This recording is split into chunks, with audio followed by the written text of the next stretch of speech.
പല്ലിന്റെ ഇടയിലുള്ള സ്പേസസ് അല്ലെങ്കിൽ അൺഈസ്തെറ്റിക് ആയിട്ടുള്ള ഗ്യാപ്സ് ഒറ്റ ദിവസം കൊണ്ട് അടയ്ക്കാൻ പറ്റുമോ? ഈ പറഞ്ഞ ക്വസ്റ്റിന് നമുക്ക് ചെയ്യാൻ പറ്റും. ഒറ്റൊരു സിറ്റിംഗ് കൊണ്ട് തന്നെ നമുക്ക് കോമ്പോസിറ്റ് ഫില്ലിങ്സ് ചെയ്തെടുക്കാൻ പറ്റും. കോമ്പോസിറ്റ് ഫില്ലിങ്സ് ഡ്യൂറബിൾ ആണ്. ഒറ്റ സിറ്റിംഗ് കൊണ്ട് ചെയ്യുന്നത് കൊണ്ട് എത്ര നാൾ നിൽക്കും, അതിന്റെ എന്തൊക്കെ പ്രശ്നങ്ങളാണ് അത് ഞാൻ പറഞ്ഞുതരാം. സോ ബേസിക്കലി കോമ്പോസിറ്റ് ഫില്ലിങ്സ് നമ്മൾ ഇൻ ക്ലിനിക് ചെയ്യുന്ന ഒരു പ്രൊസീജിയറാണ്. ലാബ് ഇൻവോൾവ് അല്ല ഇതിൽ. അതുകൊണ്ട് തന്നെ നമുക്ക് ഈ ഒറ്റ സിറ്റിംഗ് നമുക്ക് ചെയ്തെടുക്കാൻ പറ്റും. ഈ കോമ്പോസിറ്റ് ഫില്ലിങ്സ് എന്ന് പറയുന്നത് സ്റ്റെയിൻ വരാനുള്ള നല്ല ടെൻഡൻസി ഉണ്ട്. അപ്പൊ അതിൽ രണ്ട് കാര്യമാണ്.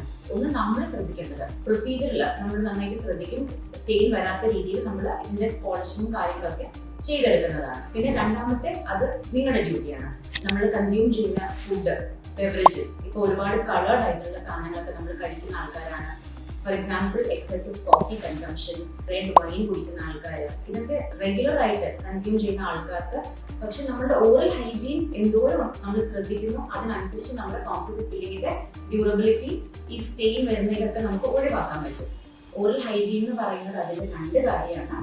ഫ്ലോസിങ്ങും ബ്രഷിങ്ങും നമ്മൾ വിഗറസ് ആയിട്ട് നമ്മൾ ശ്രദ്ധിക്കേണ്ട രണ്ട് കാര്യങ്ങളാണ് ഓറൽ ഹൈജീനില്. പിന്നെ നമ്മൾ എന്ത് കഴിച്ചാലും എന്ത് കുടിച്ചാലും നന്നായിട്ട് വായ എപ്പോഴും കഴുകണം, എപ്പോഴും റിൻസ് ചെയ്യണം. ഇതിനൊക്കെ നമുക്ക് സ്റ്റെയിൻസ് കുറെ ഒഴിവാക്കാം, കുറെ നാള് നമുക്ക് നന്നായിട്ട് ഇതിനെ മുന്നോട്ട് കൊണ്ടുപോകാനും സാധിക്കും. So composite fillings are a good option if you take good care of your oral hygiene.